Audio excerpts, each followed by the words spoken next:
Hello everyone and welcome to Global academics.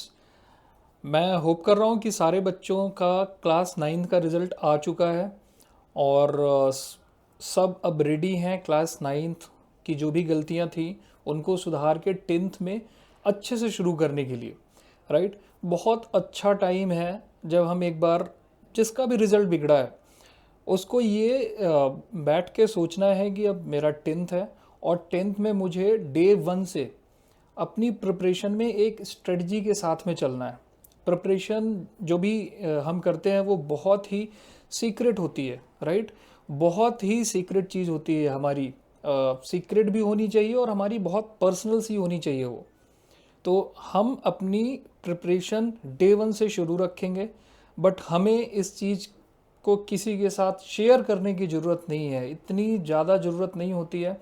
और बहुत ज़्यादा लाउड स्पीकर पे हमें ये बातें करनी नहीं चाहिए। हमें सिर्फ अपना फोकस रखना चाहिए कि हमारा नाइन्थ बिगड़ गया है, everyone is talking about it, everyone is judging you on the basis of those marks or whatever it is, but now the time has come जब मैं सीक्रेटली अपनी प्रिपरेशन शुरू करूँगा।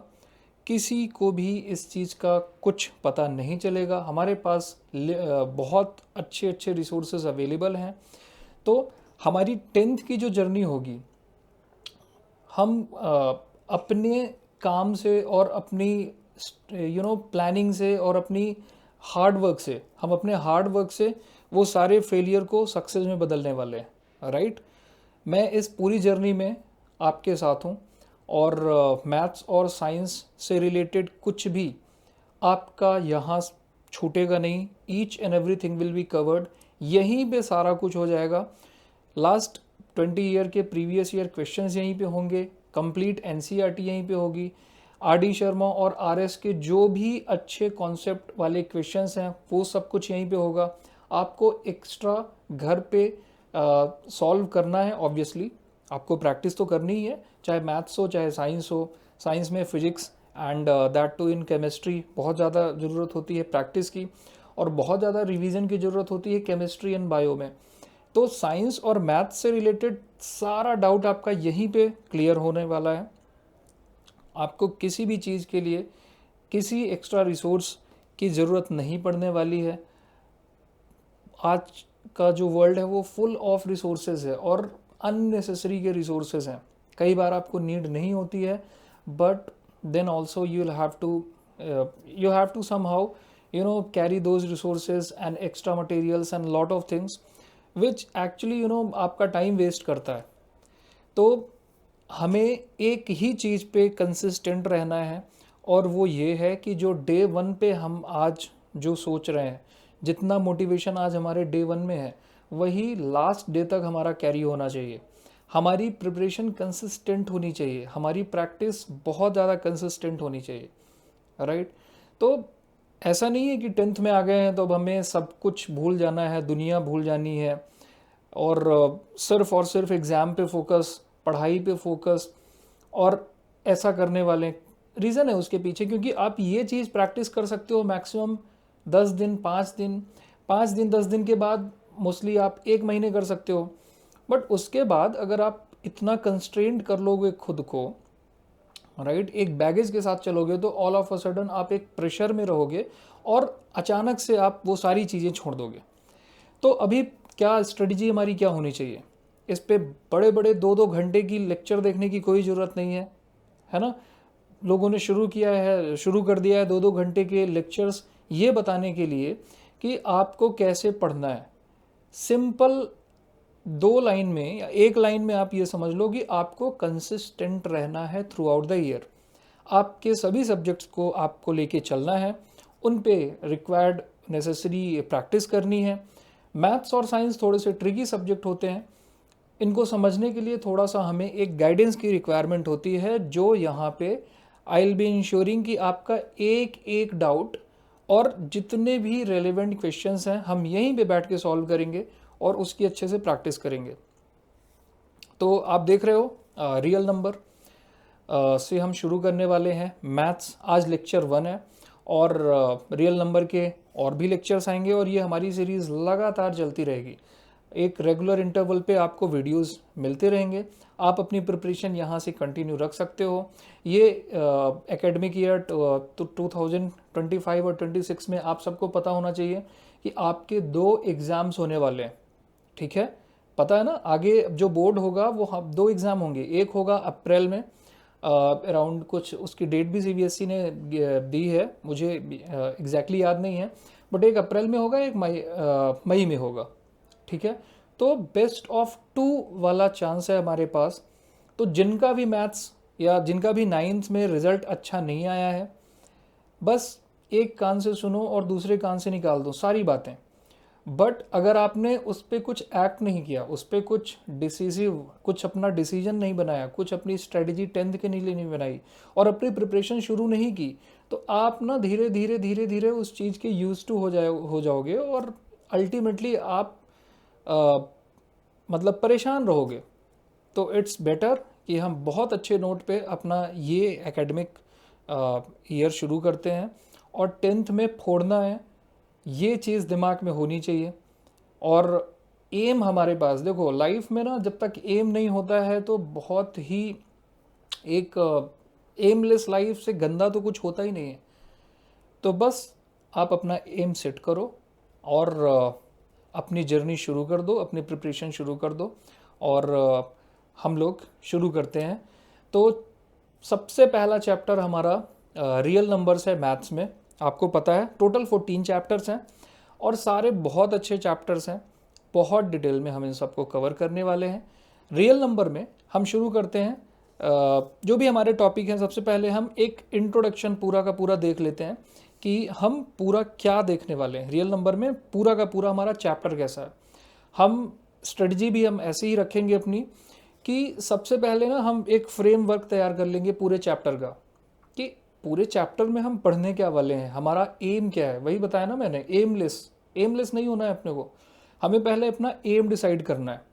तो एम, बड़ा एम, जब हमने अपना बड़ा एम डिसाइड कर लिया, अब उसके अंदर छोटा, तो हमें मैथ्स करना है। मैथ्स में चैप्टर वन में क्या करना है, वो हमारे एम में होना चाहिए कि चैप्टर 1 में इतने टॉपिक हैं और इन सभी को मुझे सिर्फ कवर नहीं करना है, समझना नहीं है, इस पे जितनी भी प्रैक्टिस मैक्सिमम हो सकती है मुझे कंप्लीट करके रखना है। And all of a sudden जैसे ही मिड टर्म होगा 10th का, एक ब्लास्ट होगा, ठीक है। और वो ब्लास्ट आप सबको करना है और बहुत सीक्रेट होती है ये, मैंने फिर बताया है, प्रिपरेशन बहुत सीक्रेट और बहुत पर्सनल चीज़ होती है। तो ये किसी से भी, अपने घर में भी किसी से भी शेयर नहीं होनी चाहिए ये चीज़, ठीक है। और शुरू करते हैं। तो सबसे पहले देखो, हम जो इस पूरे रियल नंबर चैप्टर में डिस्कस करने वाले हैं, ये हमारे 6 टॉपिक हैं। हाँ, कुछ चीज़ें और मैं बता देता हूँ बिफोर हम शुरू करें, बिफोर वी बिगिन, एक दो चीज़ें और हैं जो मैं बता देता हूँ। जो भी ये लेक्चर नोट्स हैं, आप सबको ये पूरा का पूरा पीपीटी या पीडीएफ मिल जाएगा, उसकी टेंशन नहीं लेनी है। बट आपके हाथ में एक पेन और कॉपी होनी चाहिए। आपकी प्रैक्टिस आपको अप्लाई करना है, मैं उसके लिए सफिशिएंट टाइम भी दूंगा, बट आपको अप्लाई करते हुए चलना है। मैथ्स में आप ये राम कथा सुनने से और इस तरीके से सिर्फ प्रवचन सुनने से काम नहीं चलेगा। मैथ्स में आपको देन एंड देयर, वहीं पे आपको उसकी प्रैक्टिस करनी पड़ेगी, अप्लाई करना पड़ेगा। बहुत बेसिक सा रूल होता है और यहीं पे सारी मिस्टेक होती है। 9th में देख चुके हो, अब ये गलती हमें 10th में नहीं करनी है, ठीक है। तो चैप्टर 1 में हमें ये 6 टॉपिक कवर करने हैं। तो ये तो बेसिक टॉपिक है, इंट्रोडक्शन। इस पे इंट्रोडक्शन इज़ बेसिकली ये जो पूरा का पूरा फ्रेमवर्क हम डिस्कस कर रहे हैं वही है। तो ये इंट्रोडक्शन का पार्ट हो जाएगा। फिर सिस्टम ऑफ नंबर एक्चुअली आप 9th में पढ़ा था, आपका 9th में चैप्टर 1 भी था, ठीक है। तो वहाँ पे जो भी हमने पढ़ा है हम उसको रिकॉल करेंगे और इस चैप्टर का प्री रिक्विजिट भी होता है ये सिस्टम ऑफ नंबर्स। तो हम एक बार नंबर के बारे में अच्छे से जानेंगे। चैप्टर क्या है, रियल नंबर, तो हम पूरा का पूरा नंबर सिस्टम पहले समझेंगे, फिर वहाँ पे देखेंगे रियल नंबर कहाँ पे आता है, फिर रियल नंबर से रिलेटेड सारा डिस्कशन हम आगे कैरी फॉरवर्ड करेंगे। थर्ड टॉपिक है हमारा क्या, यूक्लिड्स डिवीजन लेमा। अब देखो, यूक्लिड एक बहुत बड़े साइंटिस्ट थे साइंटिस्ट क्यों, मैथमेटिशियन आप बोल लो इनको, और ये ज्योमेट्री के फादर कहे जाते हैं, ठीक है। और इनका नाम पूरा नाम यूक्लिड एलेक्जेंड्रिया है। और इन्होंने बहुत सारी थ्योरम दी हैं ज्योमेट्री में। तो इनकी इनकी एक बुक है एलिमेंट्स करके, और उस बुक से ही एक्चुअली ज्योमेट्री की शुरुआत होती है। उन्होंने ही डिफाइन किया था पॉइंट क्या होता है, उन्होंने ही डिफाइन किया था लाइन क्या होती है, ज्योमेट्रिकल फिगर्स कैसे बनते हैं। तो बहुत बड़े मैथमेटिशियन हैं। इन्होंने नंबर सिस्टम में भी कुछ कंट्रीब्यूशन किया है। जैसे इन्होंने पहला क्या, इनकी एक डिवीजन लेमा है। अब लेमा क्या है, लेमा ये एक अलग सा नाम है, इससे घबराने की जरूरत नहीं है। लेमा का मतलब होता है कि एक स्टेटमेंट इन्होंने दिया है, एक प्रूवन एक स्टेटमेंट दिया है। तो lemma meaning proven statement which is use to prove another things. तो सिर्फ इतना सा मतलब है। और ये किसके लिए दिया है, डिवीजन के लिए। वही डिवीजन जो हम daily day to day life में अपने देखते हैं, राइट। जो एल्जेब्रिक एक्सप्रेशन हम देखते हैं, सम हो गया हमारा, सब्ट्रैक्शन हो गया, एडिशन हो गया, मल्टीप्लिकेशन और डिवीजन। तो ये चीज़ है। फिर ये एल्गोरिदम क्या है। अब डिवीजन इन्होंने दिया, पहले इन्होंने डिवीजन लेमा दिया, फिर इसके बेसिस पे इन्होंने एक एल्गोरिदम दिया। अब एल्गोरिदम का क्या मतलब होता है, एल्गोरिदम का मतलब होता है स्टेप बाय स्टेप प्रोसेस जिसके थ्रू हम कुछ फाइंड आउट करते हैं। तो इन्होंने इस डिवीजन एल्गोरिदम के थ्रू इन्होंने फाइंड आउट किया था नंबर सिस्टम में एचसीएफ निकालना। एलसीएम क्या होता है, एचसीएफ क्या होता है, आपको बेसिक अंडरस्टैंडिंग है, आप जानते हैं। इस चैप्टर में भी हम एलसीएम और एचसीएफ सिर्फ निकालना नहीं सीखेंगे, निकालना तो आप ऑलरेडी जानते हो, राइट। हम उसको एक्सटेंडेड वे में निकालना भी सीखेंगे, 2-3 मेथड से उसको निकालना भी सीखेंगे। And at the same time हमें ये अंडरस्टैंडिंग भी डेवलप करनी है इस चैप्टर में, और क्योंकि हम 10th में पहुंच गए हैं तो हमें ये अंडरस्टैंडिंग भी डेवलप करनी है कि निकालना क्या है, एचसीएफ निकालना है कि एलसीएम निकालना है, इसका प्रैक्टिकल यूज़ क्या है, डेली लाइफ यूज़ क्या है। एनसीईआरटी इस पे बहुत सारे क्वेश्चंस पूछती है, ठीक है। तो ये सारी चीज़ें हम समझ के चलेंगे। फिर देखो फंडामेंटल थ्योरम ऑफ अरिथमेटिक, ये भी एक थ्योरम है। और इस थ्योरम ने बेसिकली कंपोजिट और प्राइम नंबर के बीच में एक रिलेशन बताया है कि सभी कंपोजिट नंबर को, अब कंपोजिट नंबर क्या होते हैं, प्राइम नंबर होते हैं, आप सबको आइडिया होगा। नहीं होगा आइडिया तो जैसे ही हम ये अपना डिस्कस करेंगे ना पहला, इसीलिए मैंने यहाँ पे पहला चैप्टर ही क्या रखा है, सिस्टम ऑफ नंबर, कि हम नंबर्स के बारे में बहुत अच्छे से डिटेल में जान जाएं। तो आप बस इतना समझ लो यहाँ पे अभी के लिए कि ये कंपोजिट नंबर्स को प्राइम नंबर्स के मल्टीप्लिकेशन के फॉर्म में रिप्रेजेंट करने की एक थ्योरम है। और इस थ्योरम पे बेस्ड हम बहुत सारे एप्लीकेशन आगे देखेंगे। फिर देखो प्रूफ ऑफ इरेशनैलिटी। अब इरेशनल नंबर क्या होते हैं, रेशनल नंबर क्या होते हैं, 9th में आप चैप्टर 1 में पढ़ के आए हो। घबराने की बात नहीं है, मैंने बोला है हम बहुत बेसिक से शुरू करेंगे अपना चैप्टर।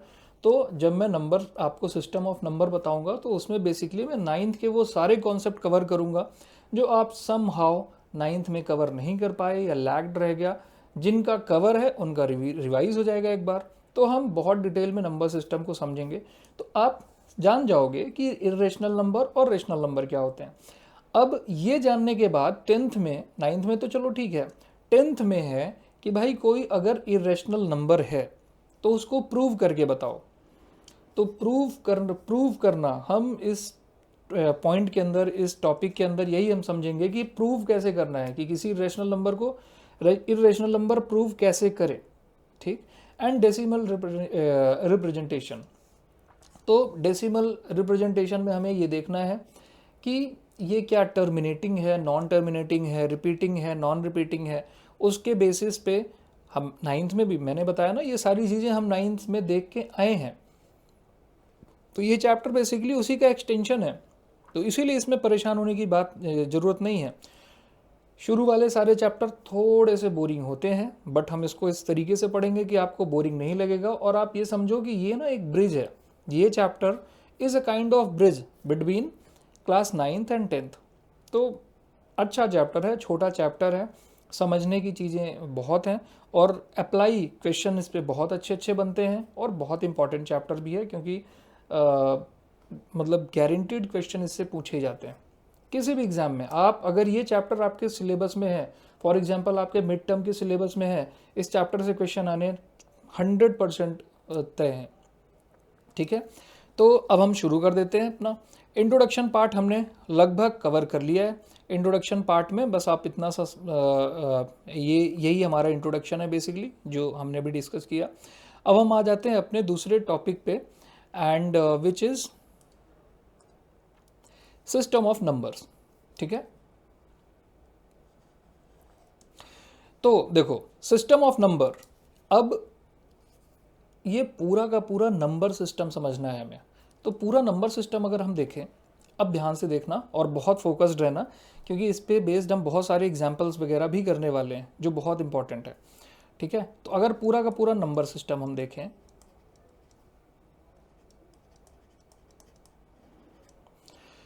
तो ये ब्रॉडली क्लासीफाई है कितने कितने कैटेगरीज में?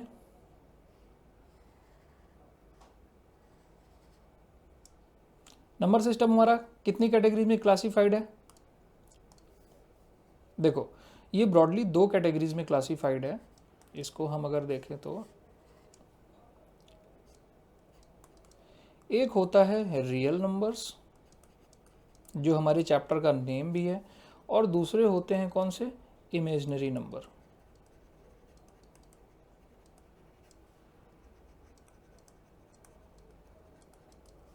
देखो, तो ये इमेजिनरी नंबर्स क्या होते हैं, ये अभी बिल्कुल आपके डिस्कशन का पार्ट नहीं है। बस आप इतना जानो कि जो नंबर रियल नहीं होंगे वो कैसे होंगे?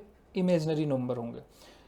पूरे वर्ल्ड में दो ही टाइप के नंबर होते हैं, एक रियल नंबर, एक इमेजिनरी नंबर। अब हमारा चैप्टर है रियल नंबर, तो हम रियल नंबर की डिस्कशन कर लेते हैं, और इमेजिनरी नंबर बाकी बचे हुए सारे इमेजिनरी नंबर हो गए। ध्यान ये रखना है, क्योंकि ये आपके 11 का पार्ट है, हम इस पर डिस्कशन नहीं करेंगे अभी। आप इतना ही जान लो कि imaginary number are those number which are not real, right. अब आ जाओ रियल नंबर में। तो रियल नंबर बेसिकली दो कैटेगरीज में भी ये भी क्लासीफाइड होते हैं। रियल नंबर को अगर हम देखें, तो ये पहला होता है कैटेगरी क्या? Rational number. आप ये सब जानते हो, ठीक है। मैंने बताया ये रिवीजन है, ये हमारे क्लास 9th का रिवीजन है। और 9th क्यों? हम इसको बहुत पहले से पढ़ते हुए आ रहे हैं, तो पेशेंटली थोड़ा सा देखते चलना है, और सारे नंबर हम कवर करेंगे। तो रेशनल नंबर हो गया, इरेशनल नंबर हो गया, ठीक है। अब आ जाओ, रेशनल नंबर क्या होता है? अब हम इसको अलग अलग थोड़ा सा देखेंगे, है ना। रेशनल नंबर की क्या क्या कैटेगरी होती है, और इरेशनल नंबर में क्या क्या कैटेगरी होती है, ये हम देखते हैं। तो रेशनल नंबर का बेसिकली आप ये पहले कैटेगरी देख लो। रेशनल नंबर ब्रॉडली क्लासिफाइड है two categories, further two categories में। तो पहली होती है क्या? इंटीजर्स। और दूसरा क्या होता है? फ्रैक्शन।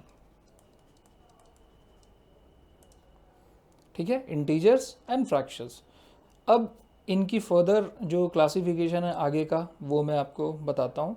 और इरेशनल नंबर के बारे में आप ये समझ लो कि इनको पहचानने का तरीका यही होता है, तीन तीन तरीके से आप ये समझो कि अगर कोई स्क्वायर रूट के अंदर कोई वैल्यू m लिखी है, और ये m जो है नॉट परफेक्ट स्क्वायर। अब परफेक्ट स्क्वायर आप जानते हो ना, परफेक्ट स्क्वायर वो नंबर होते हैं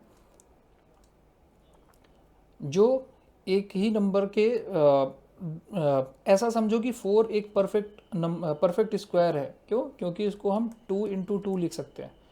तो अगर हम किसी एक नंबर के मल्टीप्लिकेशन में इस नंबर को रिप्रेजेंट कर सकते हैं, तो 4 is a perfect square. Then अगला कौन सा परफेक्ट स्क्वायर होता है? सबसे छोटा परफेक्ट स्क्वायर 1 कहलाता है, क्योंकि 1 इंटू 1 लिख सकते हैं इसको हम। फिर 4 है, फिर इसके बाद कौन सा नंबर है? 9। ठीक है, फिर 9 के बाद कौन सा नंबर है? 9 के बाद कौन सा नंबर है? 16, 25, 36। तो ये सारे नंबर होते हैं क्या? Perfect square. आप समझ गए? तो अगर स्क्वायर रूट के अंदर कोई भी नंबर लिखा है, फॉर एग्जाम्पल, चलो अब हम एक थोड़ा सा एग्जाम्पल देख लेते हैं इस पर।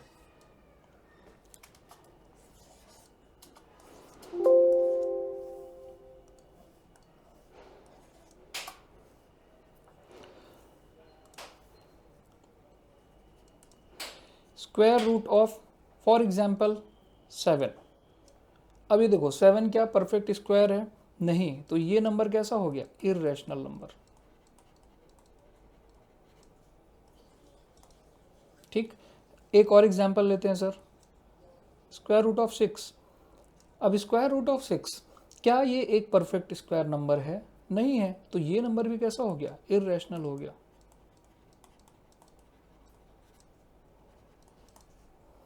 बहुत अच्छे से समझ के चलना है। तो इरेशनल नंबर पहचानने के लिए सबसे पहला तो ये समझो, फिर इसी सिमिलर लाइन लेंथ में ये आप समझो कि अगर कोई भी नंबर क्यूब रूट के अंदर लिखा है, क्यूब रूट के अंदर कोई भी नंबर, m जब मैं लिख रहा हूं, m का मतलब कोई भी नंबर आप लिख लो उसके अंदर, तो अगर ऐसा है और m क्या हो? Not perfect cube.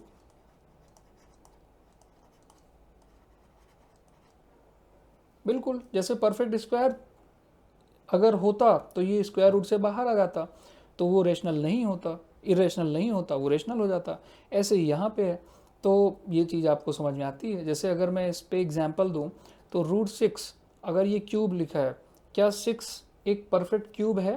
Perfect cube का मतलब जैसे 1 एक परफेक्ट क्यूब हो गया, क्योंकि इसको हम लिख सकते हैं 1 इंटू 1 इंटू 1। ओके, शायद ये दिख नहीं रहा होगा, राइट? वेट, मैं इसको अलग से लिखता हूँ, दूसरे पेज में लिखता हूँ, ये आपको दिख नहीं रहा होगा। वेट वेट,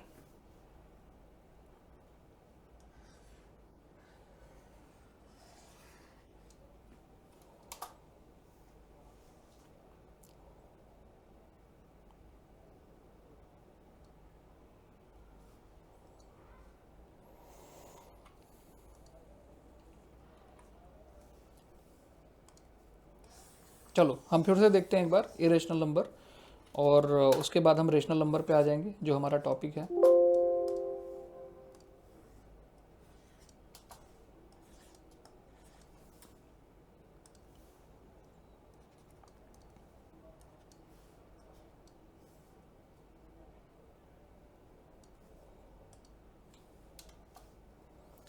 ठीक है, तो मैं इरेशनल नंबर के बारे में बता रहा था, हम 3 तरीके से उसको पहचान सकते हैं कि ये इरेशनल नंबर है। पहला क्या?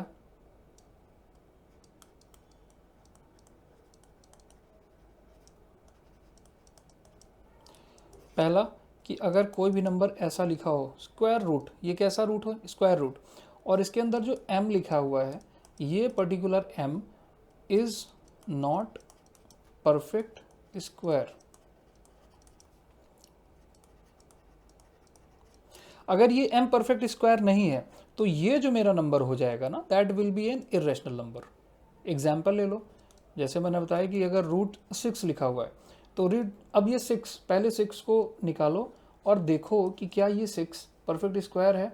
ये परफेक्ट स्क्वायर नहीं है। इसका मतलब ये जो पूरी चीज़ है, ये पूरी चीज़, ये पूरी चीज़ स्क्वायर रूट ऑफ 6, ये कैसा है? यहाँ पे हम लिख सकते हैं कि square root of 6 is an irrational number.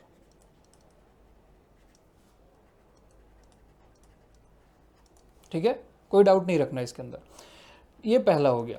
दूसरा मैंने बताया कि दूसरा कैटेगरी क्या होता है, अगर स्क्वायर रूट के अंदर, सॉरी क्यूब रूट के अंदर m लिखा हो, ये साइन होता है क्यूब रूट का। अब स्क्वायर रूट और क्यूब रूट आप समझ लो, तो अगर ऐसी सिचुएशन है तो m, अगर if m is not a perfect cube, then ये पूरा नंबर, अगर ऐसा कुछ एग्जाम्पल आप समझो, फिर से वही क्यूब रूट ऑफ 6, तो ये पूरा नंबर ये क्या हो जाएगा? That will be irrational number. Don't worry, आप ये वाला जो है ये अभी आपके क्लास में इतना ज़्यादा नहीं पूछा जाएगा, बट अगर एमसीक्यू में पूछ ले, क्योंकि सिलेबस में है तो एमसीक्यू में पूछ ले, तो आपको ये पता होना चाहिए। थर्ड जो कैटेगरी होती है, non repeating and non terminating, तो हम इसको बोलते हैं नॉन रिपीटिंग, नॉन टर्मिनेटिंग। तो ये फ्रैक्शनल नंबर, कोई भी ऐसा फ्रैक्शनल नंबर जिसमें नॉन रिपीटिंग और नॉन टर्मिनेटिंग, मतलब ये है कि ना तो डिवीज़न रुक रहा है और ना ही रिपीट हो रहा है, ठीक है। ऐसे नंबर होते हैं क्या हमारे इरेशनल नंबर। एग्जाम्पल के लिए दो बहुत ही फेमस ट्रांसडेंशल नंबर हैं। ट्रांसडेंशल नंबर का मतलब समझो कि उनको एक सिंबल दे दिया गया है, जैसे पाई। पाई एक नंबर है, नंबर का सिंबल है, और इसकी वैल्यू कितनी होती है आप राउंड ऑफ में जानते हो कि 22/7 और 3.14। ये आप राउंड ऑफ में इसकी वैल्यू जानते हो, but actually this pi is not non repeating and non terminating. ऐसा होता है, इसकी वैल्यू आगे बढ़ती जाती है। इसकी एग्जैक्ट वैल्यू मैं आपको बता रहा हूँ कि कितनी होती है, मतलब एग्जैक्ट वैल्यू, क्योंकि ये टर्मिनेट नहीं होता है और रिपीट नहीं होता है तो बहुत मुश्किल है, बट एक बार मैं ट्राई करता हूँ। So it is basically 3.14159 and so on, ठीक है। बहुत बड़ी वैल्यू होती है 3.14159 एंड डैश डैश डैश। तो नॉन रिपीटिंग नॉन टर्मिनेटिंग ये वैल्यू होती है, इसलिए इसको भी हम कैसे बोलते हैं, ये क्या है। तो ये एक ऑब्जेक्टिव एमसीक्यू क्वेश्चन आपका बन गया कि पाई इज़ एन इरेशनल नंबर, ठीक है। पाई के अलावा एक और ट्रांसडेंशल नंबर होता है ई, ठीक है। ये भी एक सिंबल होता है, इसका भी 2.71 हम अप्रॉक्सीमेट वैल्यू करते हैं। ये बस आप जानते रहो, आपके सिलेबस में इसका भी कोई लेना देना नहीं है, ठीक है। तो ये भी कैसा है, एक इरेशनल नंबर। चलो, इरेशनल नंबर का डिस्कशन हमने कंप्लीट कर लिया आई थिंक।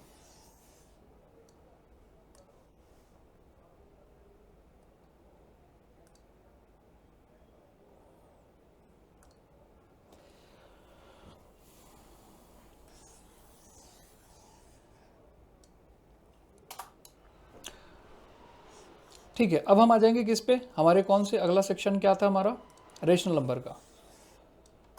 तो अब हम रेशनल नंबर पे आ जाते हैं।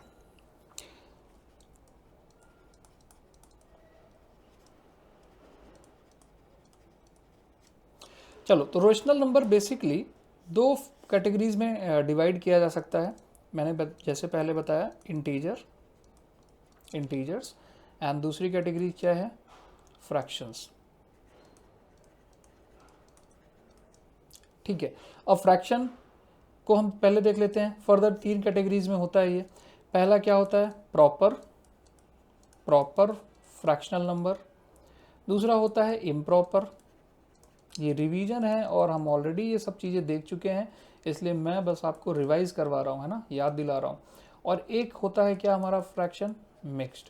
इनके एग्जाम्पल देख लो। प्रॉपर वो फ्रैक्शन होते हैं जिसमें न्यूमरेटर लेसर होता है, छोटा होता है। तो इसका एग्जाम्पल देख लो, 1/3 हो गया, 2/5 हो गया, एंड सो ऑन।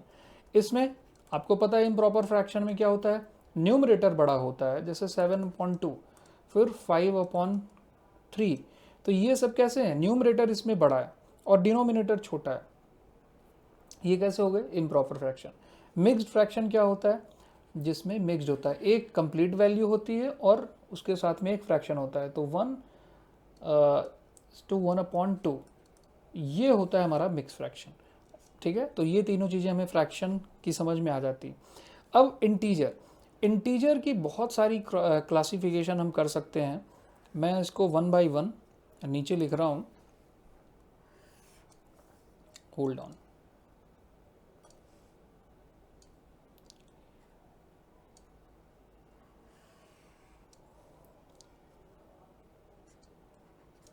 चलो, तो इंटीजर्स में सबसे पहली कैटेगरीज हम क्या जानते हैं कि होल नंबर।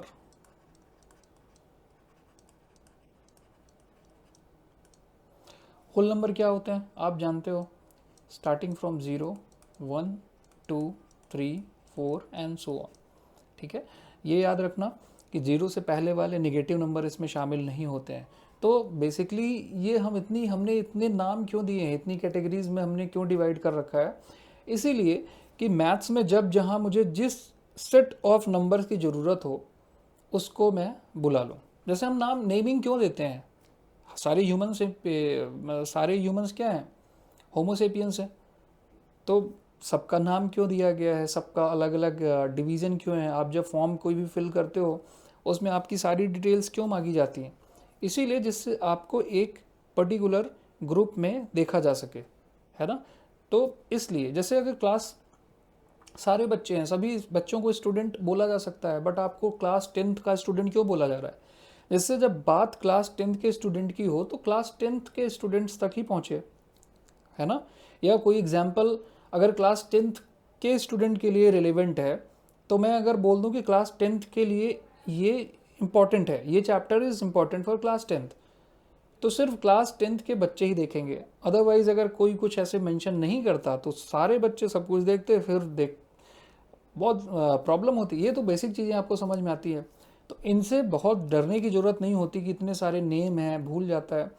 ध्यान ये रखना है कि होल मतलब होता है ना कि पूरा का पूरा, तो ज़ीरो को इंक्लूड करके यही कन्फ्यूज़न होता है कि नेचुरल में ज़ीरो इंक्लूड होता है कि होल में। तो भाई होल मतलब इंक्लूड कर लो, ज़ीरो को इंक्लूड करके। और नेचुरल नंबर क्या होता है? नेचुरल नंबर 1 2 3, ये 1 से शुरू होता है, डैश डैश डैश, ठीक है, ये हो गया। अब इसके बाद में हम इंटीजर्स पे आ जाते हैं। तो पहला क्या होता है? Positive integers. थोड़ा सा वो भी आप देख लो कि पॉजिटिव इंटीजर्स क्या होते हैं। पॉजिटिव इंटीजर्स होते हैं +1 +2 +3 एंड डैश डैश, ये सारे होते हैं positive integers. And negative integers क्या होते हैं?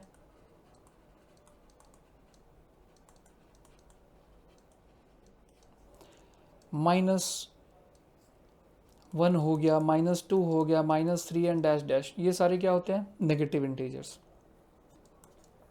अब ऑड नंबर्स क्या होते हैं ये भी आप जान लो। वेट,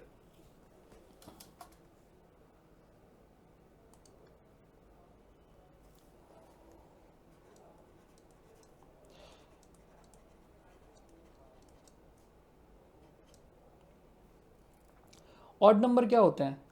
+-1 +-3 +-5, ये सारे नंबर होते हैं ऑड नंबर, ठीक है। मोस्टली हम ये सोच, हमसे कोई पूछता है ऑड नंबर क्या होते हैं, तो हम शुरू हो जाते हैं 1 3 5।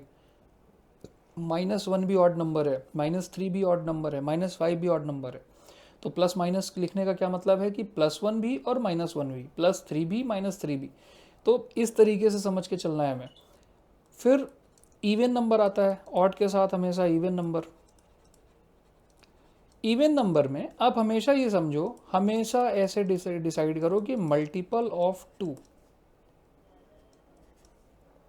मल्टीपल ऑफ 2, मल्टीपल का मतलब कि 2 की टेबल आप 2 को मल्टीप्लाई करते जाओ फ्रॉम इधर 1 2 3 4 5 dash dash dash till infinity, वो सारे नंबर इवन कहलाएंगे। जैसे 2 4 6 8 10 12 14 16 एंड डैश डैश डैश, ये सारे इवन कहलाएंगे। And at the same time अगर आप -1 से शुरू करके -1 -2, आपने नंबर लाइन 9th में पढ़ी है, तो -1 -2 -3 -4, इनसे भी आपको 2 को मल्टीप्लाई करते जाओ तो जो नंबर मिलेंगे, फॉर एग्जांपल -2 -4 -6 -8, ये सारे नंबर इवन नंबर कहलाएंगे, ठीक है। बेसिक यही होता है कि 1 3 5 ये सब क्या होते हैं? ऑड।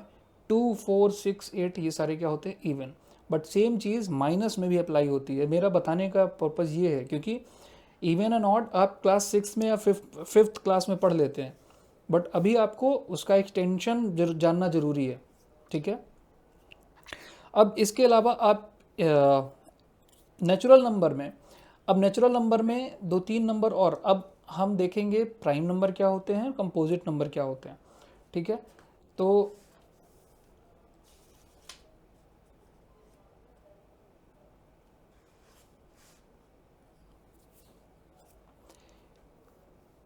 फर्दर कैटेगराइज हम कर सकते हैं यहाँ पे। चलो मैं एक काम करता हूँ, नेक्स्ट अगले उस पर हम इसका डिस्कशन करते हैं।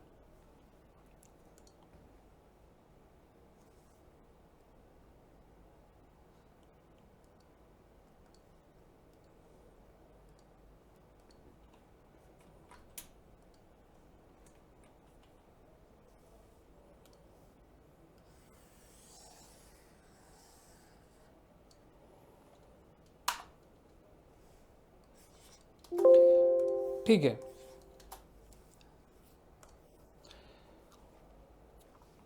तो हमने नेचुरल नंबर पढ़ा।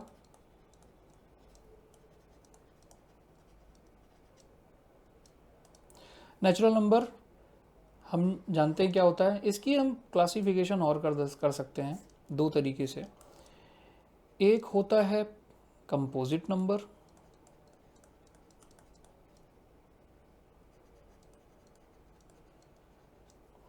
और एक होता है प्राइम नंबर्स।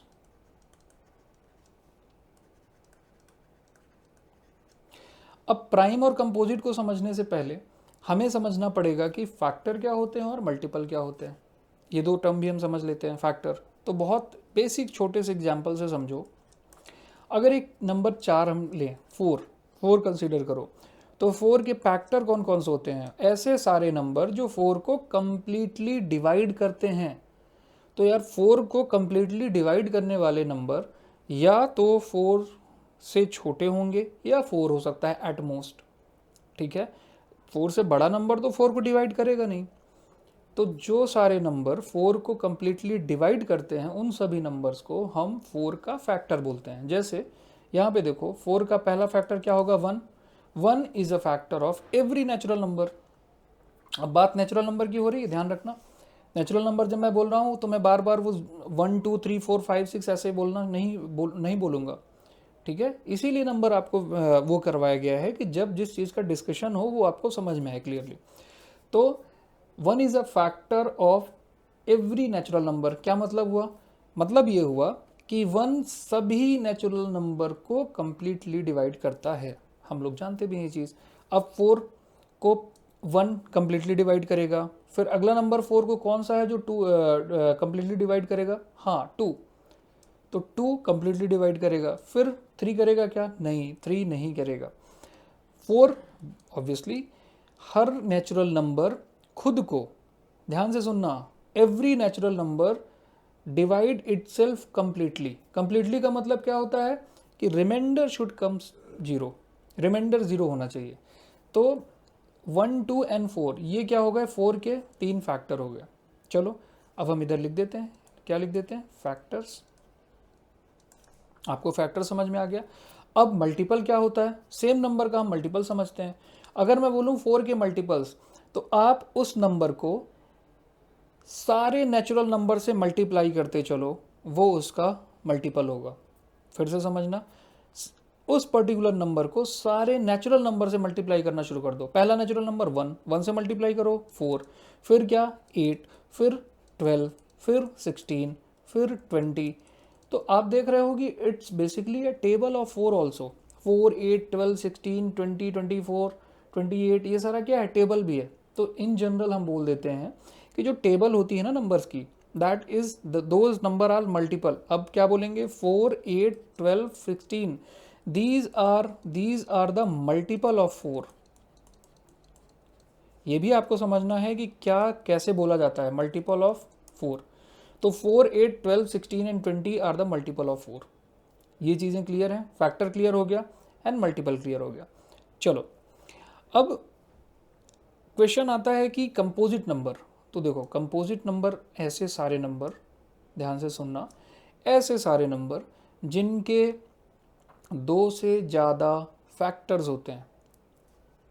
फिर से समझो, इसलिए कि बहुत इंपॉर्टेंट है ये कंपोजिट और प्राइम नंबर के ऊपर ही पूरा चैप्टर आपका टिका हुआ है। अभी तक जो मैंने नंबर सिस्टम बताया, एक बार वो भूल भी जाओगे उतना फ़र्क नहीं पड़ेगा, बट ये कंपोजिट नंबर क्या होता है और प्राइम नंबर क्या होते हैं, फिर इसके बाद आएगा एक को प्राइम नंबर्स क्या होते हैं। तो ये बहुत इंपॉर्टेंट कॉन्सेप्ट है, 1 बाई 1 सारा कुछ देखेंगे। ठीक है, चलो अब मैं आपको थोड़ा सा और आगे लेके चलता हूँ इसमें।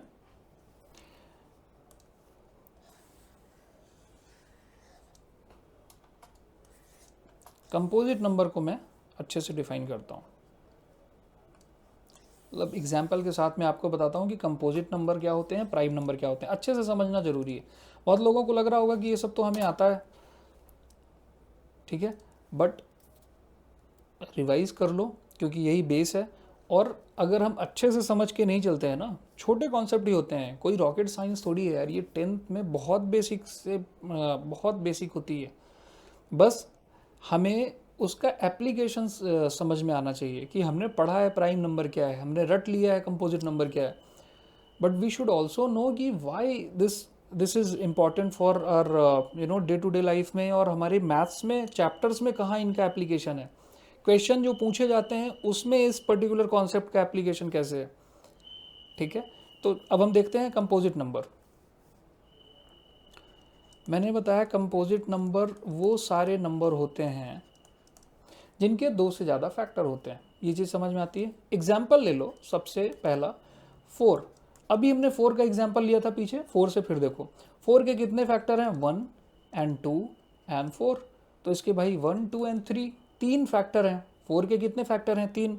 तो अगर 3 फैक्टर हैं 4 के, मतलब 4 कैसा हो गया, composite number.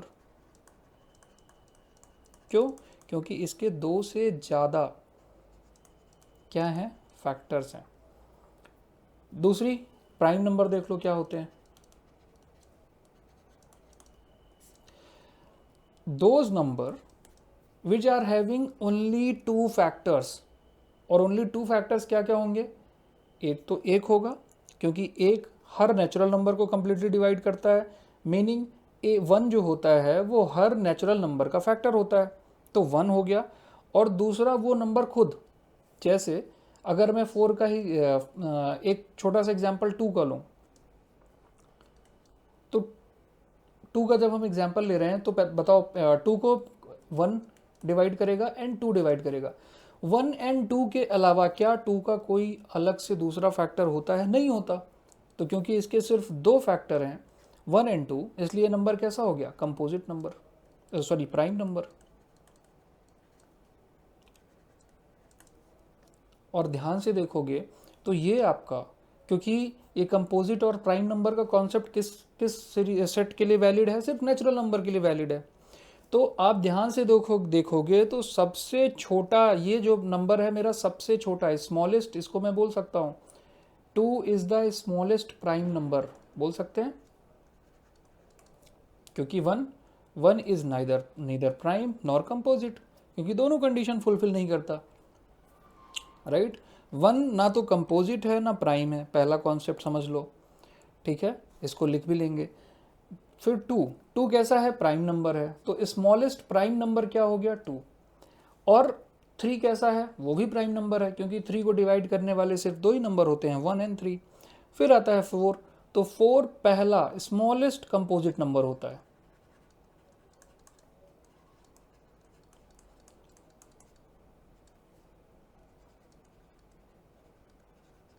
Smallest composite number कोई पूछे बता देना 4, स्मॉलेस्ट प्राइम नंबर कोई पूछे बता देना 2। ठीक है, अब एक चीज़ और लिख लेते हैं, नोट करके लिख लो। 1 इज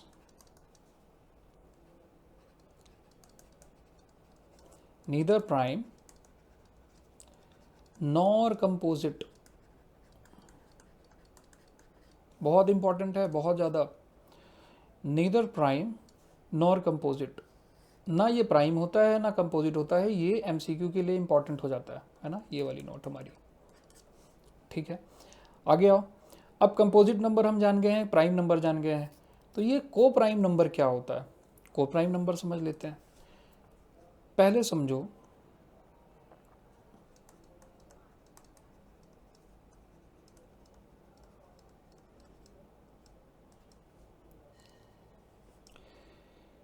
को प्राइम नंबर्स, तो मैंने यहाँ पे नंबर्स लिखा है, राइट। यहाँ पे मैं क्या लिख रहा था, number, prime number, composite number, यहाँ पे लिख रहा हूँ नंबर्स। को प्राइम्स ऐसे दो नंबर होते हैं, ऐसे दो नंबर को प्राइम होते हैं आपस में, जिनमें सिर्फ और सिर्फ 1, एक ही कॉमन फैक्टर होता है, एंड दैट इज़ 1। सिर्फ एक ही कॉमन फैक्टर होगा 1, क्योंकि 1 तो भाई हर नेचुरल नंबर का फैक्टर है, तो सिर्फ 1 ही उनका कॉमन प्राइम 1 ही उनका फैक्टर हो, ऐसे दो नंबर क्या कहलाते हैं, को प्राइम नंबर्स। ठीक है, अब एग्जाम्पल ले लेते हैं, लेके समझो। तो सबसे, अब ये हमने 4 एंड 2 लिया है, देखो 4 एंड 2। चलो अब हम एक बार 2 एंड 3 ले लेते हैं। इन दोनों को देखोगे आप तो 2 के फैक्टर 1 एंड 2, 3 के फैक्टर 1 एंड 3। तो देखो इसमें सिर्फ एक ही कॉमन फैक्टर है, ठीक है। इसलिए हम क्या बोलेंगे यहाँ पे, हमें ये बोलना पड़ेगा कि 2 एंड 3 आर को प्राइम नंबर्स।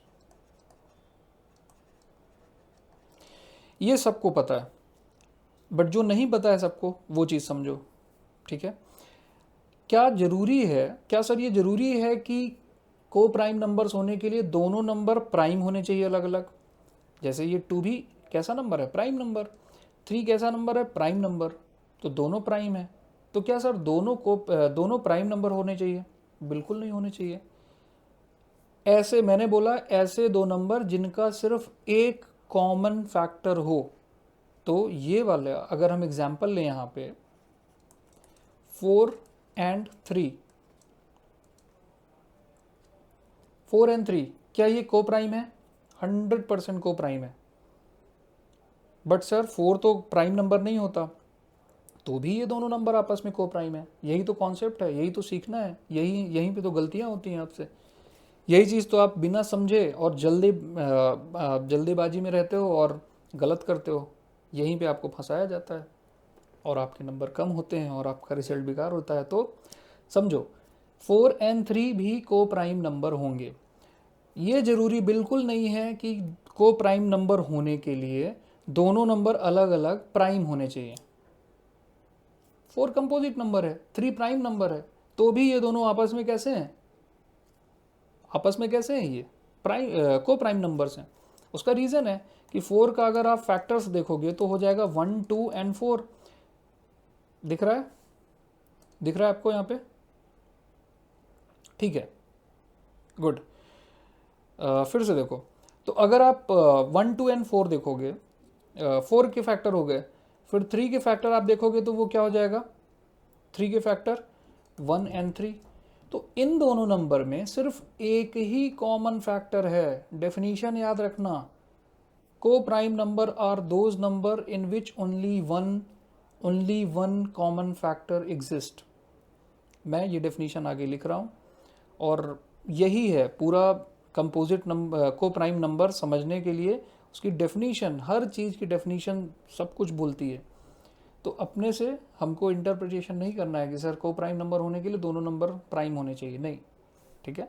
तो अब हम इस पे एक कमेंट लिखेंगे और हम फिर आगे बढ़ेंगे, ठीक है। ओके, तो अब हम लोग देख लेते हैं, इसकी डेफिनेशन देख लेते हैं। बेसिकली को प्राइम नंबर बहुत इंपॉर्टेंट होते हैं, तो हम थोड़ा सा इसको डिफाइन कर देते हैं और हमें डेफिनेशन से ही याद रखनी होती चीज़ें, राइट। तो को प्राइम नंबर्स को अगर हम डिफाइन करें तो क्या बोल सकते हैं कि number having only one common factor, only one common factor and that is 1, ठीक है। तो अब ये समझ के चलो कि सिर्फ दो कॉमन फैक्टर, सॉरी ऐसे दो नंबर जिनका सिर्फ एक कॉमन फैक्टर होगा वो नंबर कहलाएंगे को प्राइम नंबर्स। और इस चीज़ में कोई कंफ्यूजन नहीं रखना कि दोनों नंबर प्राइम नंबर होने चाहिए, then only those number can be coprime. मैंने एग्जांपल दिया 4 एंड 3 का, बेस्ट एग्जांपल है। 4 के फैक्टर 1, 2 एंड 4 होते हैं, 3 के फैक्टर 1 एंड 3 होते हैं।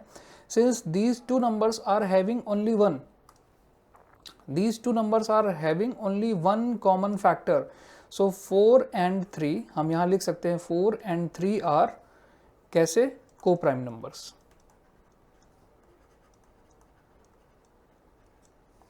ठीक है। ये स्टेटमेंट हम यहाँ से ड्रॉ कर सकते हैं। तो समझ के चलना है हमें, बहुत बेसिक और फंडामेंटल चीज़ें हैं, इसमें कोई कंफ्यूजन नहीं रखना है। इस पे और क्या चीज़ें आ सकती हैं उस पर भी थोड़ा सा बात कर लेते हैं।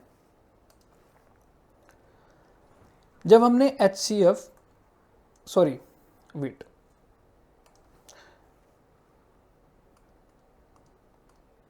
जब हमने फैक्टर पढ़ा ठीक है। और हमने क्या पढ़ा, मल्टीपल, ये चीज़ हम देख के आ रहे हैं। तो इन्हीं से रिलेटेड दो टर्म और हैं, उनका हम थोड़ा सा ब्रीफली डिस्कशन कर लेते हैं। उस पर डिटेल डिस्कशन ऑब्वियसली आगे के चैप्टर में, आगे के टॉपिक्स में है, तो वहाँ हम देखेंगे ही। तो हम एक टर्म जानते हैं क्या, HCF, ठीक है। इसका फुल फॉर्म क्या होता है, आप सब जानते हो, full form highest common and क्या, फैक्टर।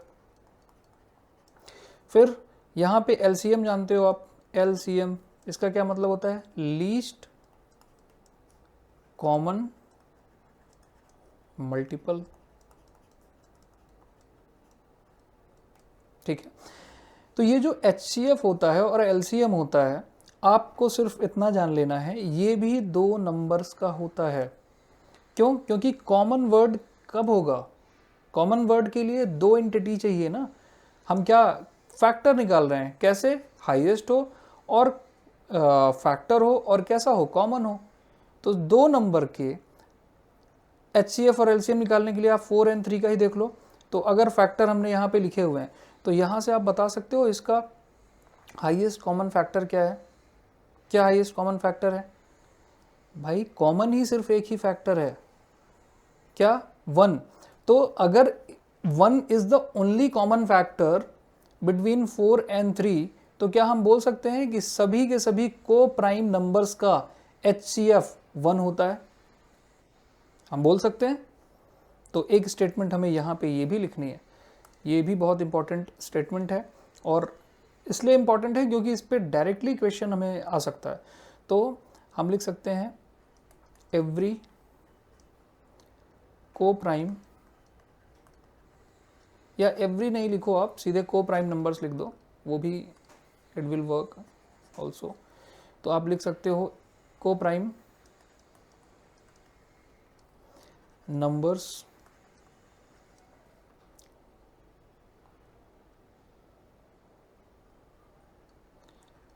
having HCF as 1, ठीक है।